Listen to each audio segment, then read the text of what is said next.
So, you're knee-deep in a campaign, you're making plans, rolling dice, and then little things start to feel off. People are missing, but no one seems to notice. Your party starts keeping notes, tracking inconsistencies, and there's this eerie sensation, like the song you can't quite hear, but you know it's playing. And that's when it finally clicks. You've stumbled across a false Hydra. Congratulations! You're now in a horror story, whether you meant to be there or not. The question you should be asking is, what now? The False Hydra is a homebrewed creature that has captured the imaginations of countless tabletop RPG enthusiasts, despite never appearing in any official D&D sourcebooks or compendiums. The False Hydra is a large, bloated monstrosity typically lurking beneath the ground, in cellars, sewers, or forgotten tunnels. It grows severely elongated and creepy necks, each ending in ghastly humanoid faces.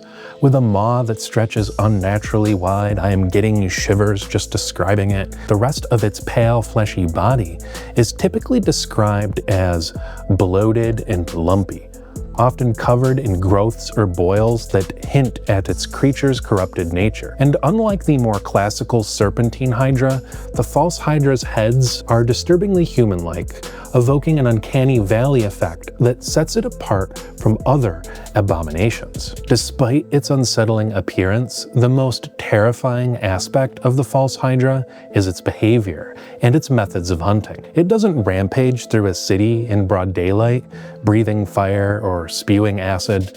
Instead, it operates covertly, emitting a continuous psychic song that warps the perception and memories of everybody who hears it. This means that townsfolk, and often the adventuring party, are unable to notice the Hydra, let alone remember its existence. Even more disturbingly, when the creature devours its victims, those left behind reframe their own memories to account for the disappearance. Subconsciously, they edit out any trace of the devoured individual. Houses may have empty rooms with furniture collecting dust, or a tavern might have an extra seat no one can recall ever being used. All of it's chalked up to, it's always been that way, thanks to the Hydra's insidious singing influence. The Hydra's abilities revolve around this signature mental manipulation. The False Hydra's song is more than just a supernatural lullaby.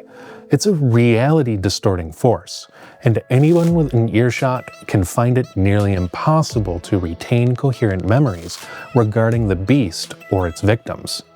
The creature's multiple heads allow it to target different prey at once, extending from below the ground to snatch passers-by or unsuspecting individuals in their homes.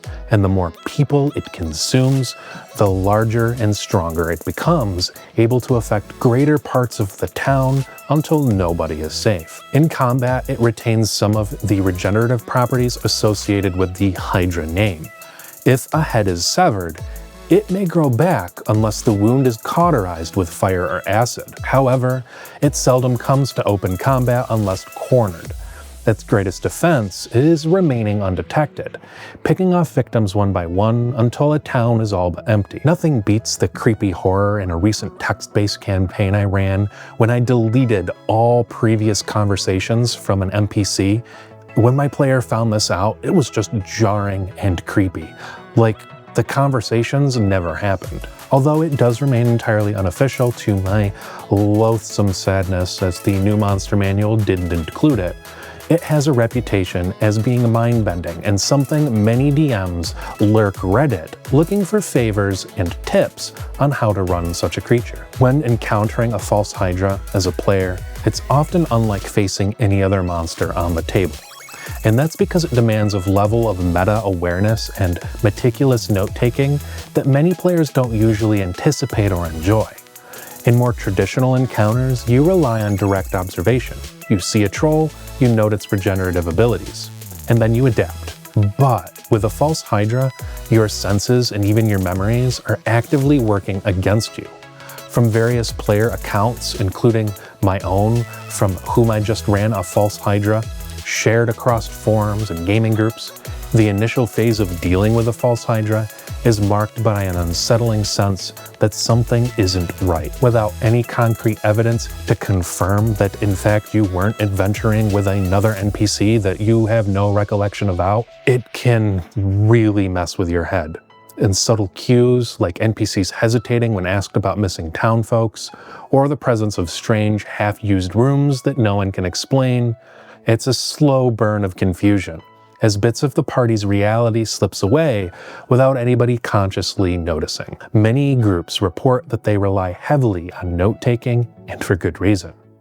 Multiple players have highlighted the importance of written records as a hedge against the Hydra's song.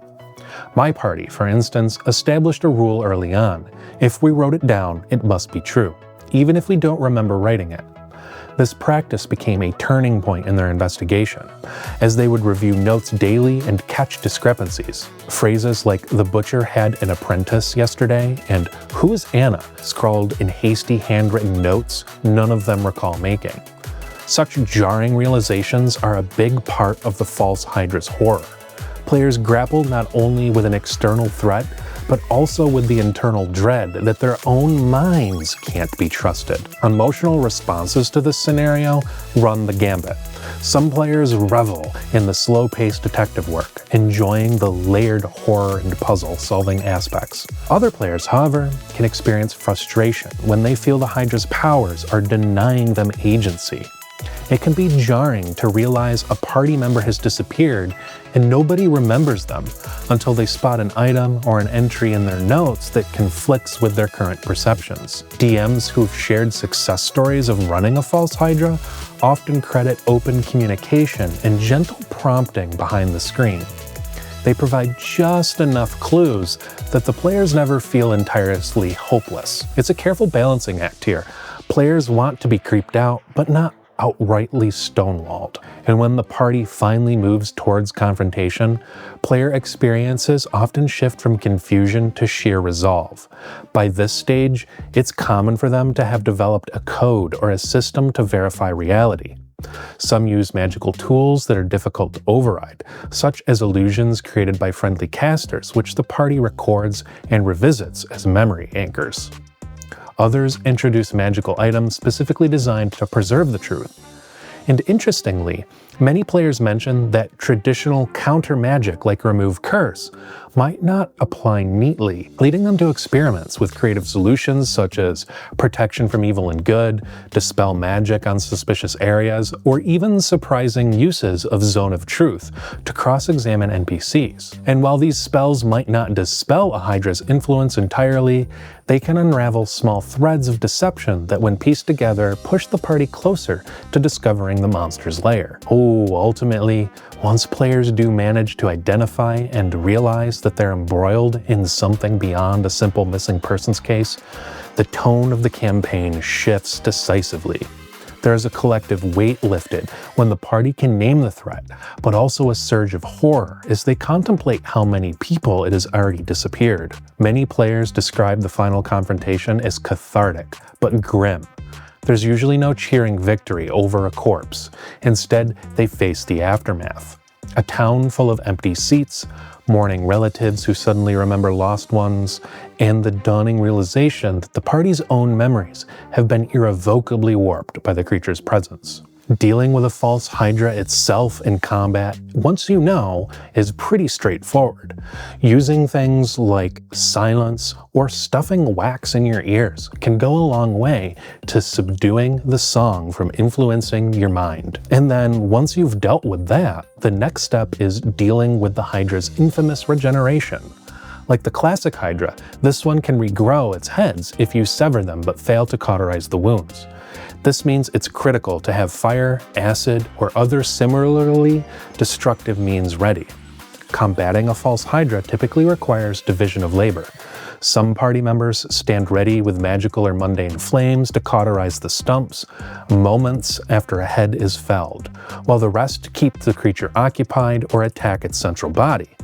This approach prevents the battle from dragging on indefinitely, as the monster's heads can multiply if not handled properly. It is worth noting too that the Hydra can often lash out with multiple heads at once, so coordinating and timing amongst party members is a key way to avoid being overwhelmed by its attacks. And finally, once the heads are managed, the party needs to focus on its main body, which usually is massive and well protected, either by the environment, like cramped subterranean tunnels, or by the remaining heads.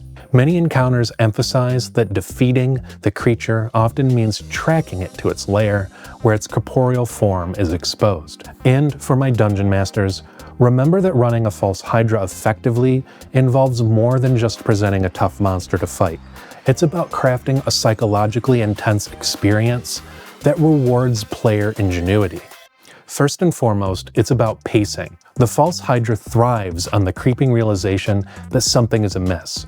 So instead of revealing the threat outright, you should drip feed clues over multiple sessions. While running a False Hydra, the tension comes from the psychological discomfort.